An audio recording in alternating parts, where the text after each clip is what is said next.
Good morning, and I want to thank everyone for coming out today. My name is Joe Osbaker, and I'm with the Anti-War Committee of Chicago, and I'm a stockholder in the Boeing company. And we're out here to make statements about our attempts to get a resolution in front of the stockholders of Boeing in their upcoming board meeting. I'm going to introduce a couple of speakers. First, I'm going to introduce the person who made the motion for the stockholder resolution, and that's Richard Berg. Richard?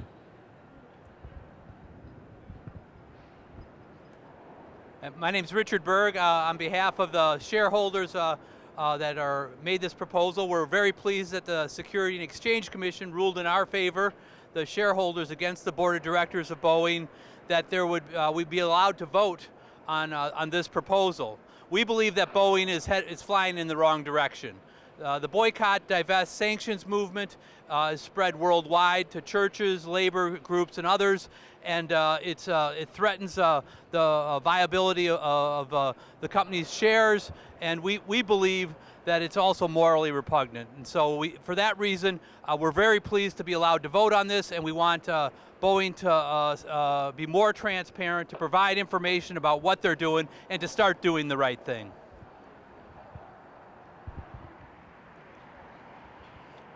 Thank you, Richard.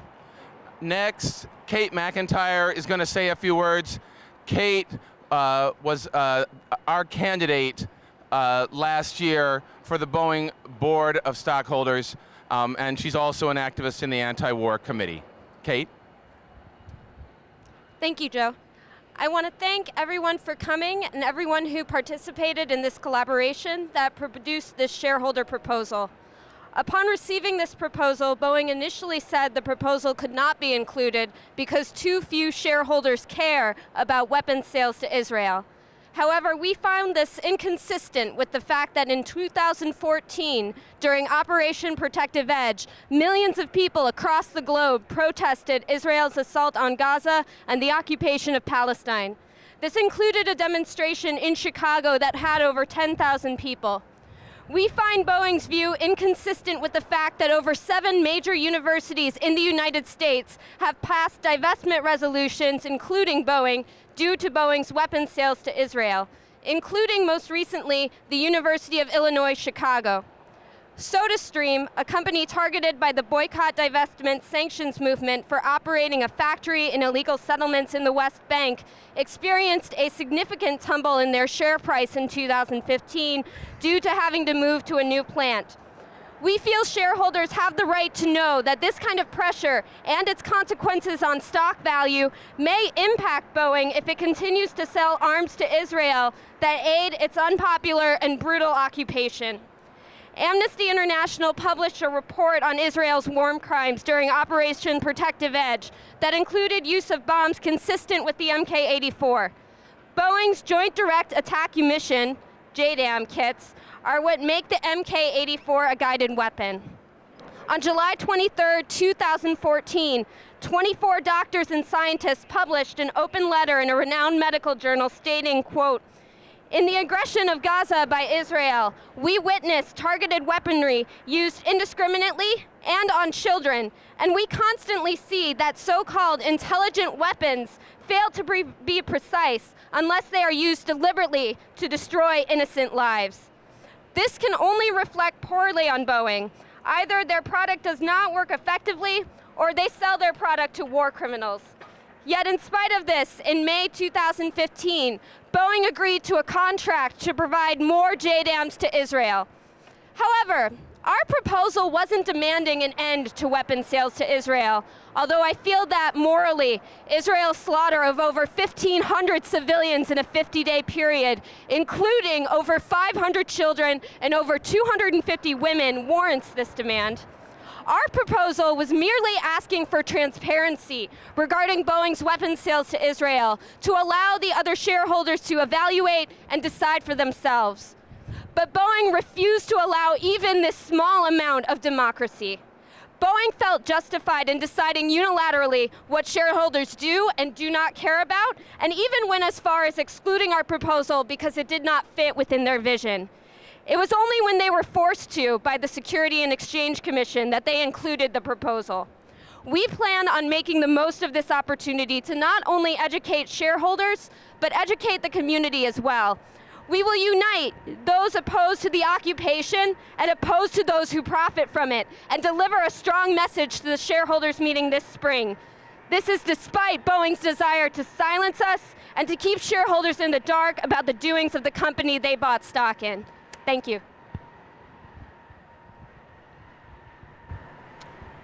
And last, we have Sister Gwen Ferry from the 8th Day Center for Justice, who's also part of the shareholders movement that we have worked together with.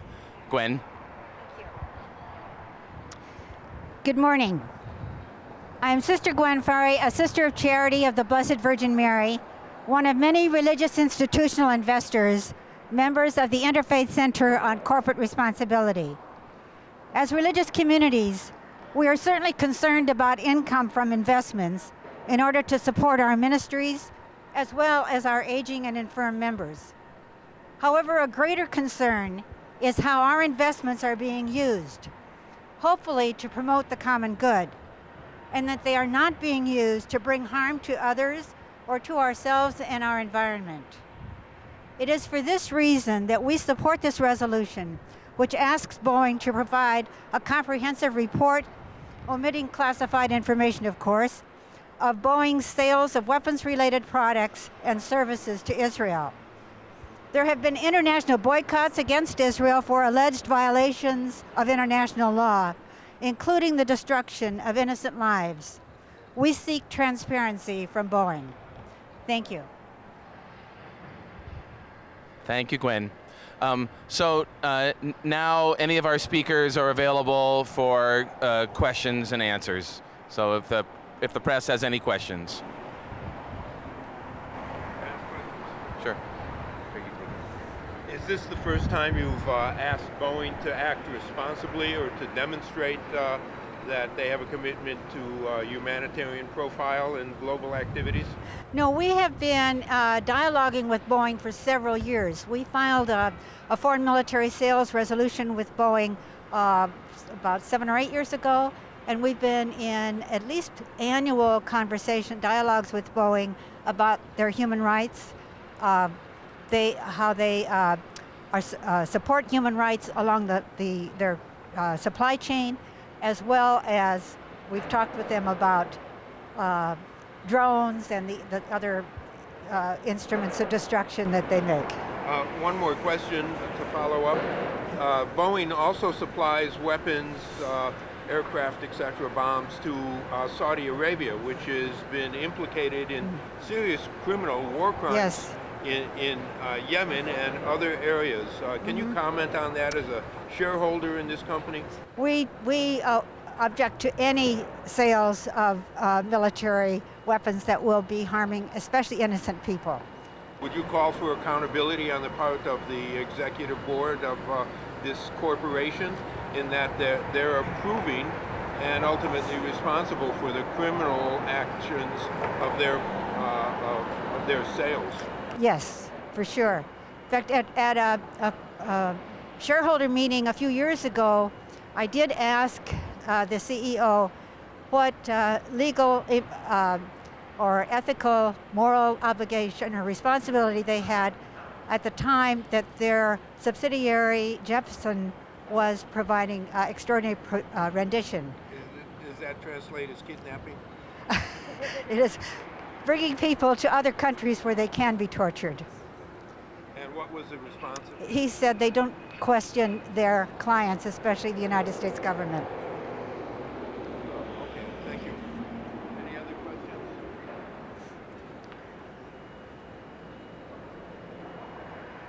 I understand that you have a background in labor activism and labor unions. Yes, I've been involved in the labor movement in Chicago for most of my adult life. So, do you have any sense of what the employees who work for Boeing, especially on the manufacturing of these drones and aircraft and bombs that you mentioned, how they feel about their activities? Well, there's a lot of people that work for Boeing, and there's a wide range of views, no doubt. But I can say this, that the Boeing company has not treated its workers well and used threats of moving jobs to non-union states, and they've done a lot for several different unions, both in Washington and other parts of the country, to try to break down their workers and not treat them properly. So it's not a humanitarian regard for their workers.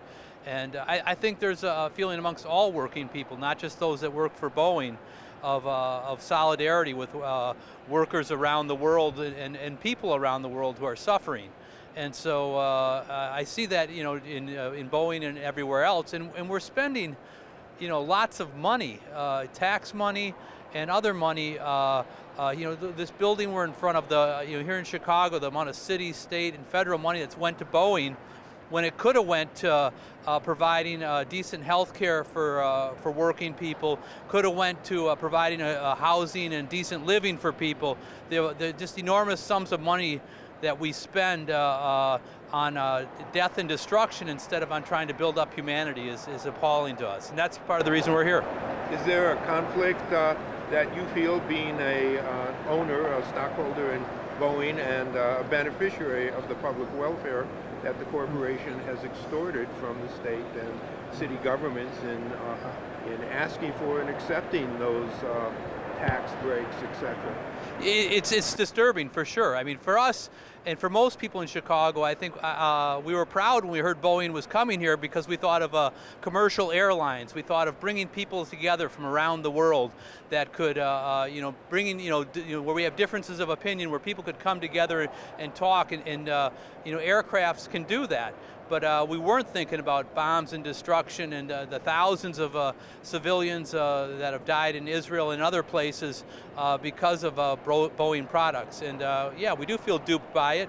And that's why we're here speaking out. That's why we want to provide information to other shareholders and to other people in this country as to what's really going on. Do you feel that Boeing is too much invested in manufacturing and promoting weapons, which always lead to war? Absolutely. I mean, well, we, as I said, I think you know, things about bringing people together, commercial airliners, when people can travel to other countries and meet each other, these are the kinds of things, the positives that Boeing should be focusing its energies on and focusing its resources on. And the bombs and destruction in the Middle East and around the world just create more and more of that, and it's a multiplying effect that's bad for everyone. And my last question to you is, you mentioned the JDAM kit, which is the steerable equipment that allows a conventional bomb to become so-called smart. Are you aware that that kit is also being utilized to modernize conventional nuclear weapons? I think it's the B-61, to make it more precise and to support an argument coming from some that nuclear weapons are now usable.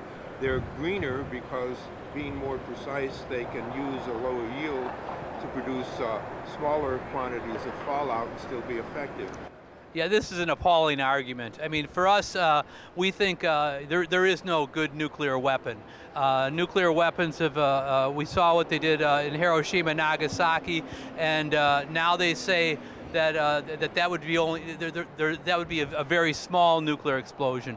Any kind of nuclear weapon is a bad kind of nuclear weapon in our view, and we think that the whole world should be nuclear free. And this kind of trying to use technology to say that it's better or it's doable is not acceptable to us.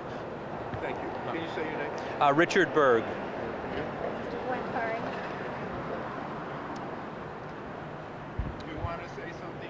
No, I'm just doing the introductions. Well, I just want to thank everyone for coming out. I want to apologize that we had a sound system and the teacher, I don't need this for the camera. Oh, fine. I'm not going to say it then. I just want to thank everyone for coming out today. We will be at the Boeing Stockholders meeting at the Field Museum. They have not yet fixed the date, but sometime in April, and we're happy that our resolution is going to be going before all the stockholders of the company. April 25th. All right, the date has been fixed. April 25th at 10 a.m. My question for you, do you think that this wilding corporation that exhibits violent behavior or sustains it can be brought to heel? We believe that the movement against war is going to stop war, yes. Okay, thank you.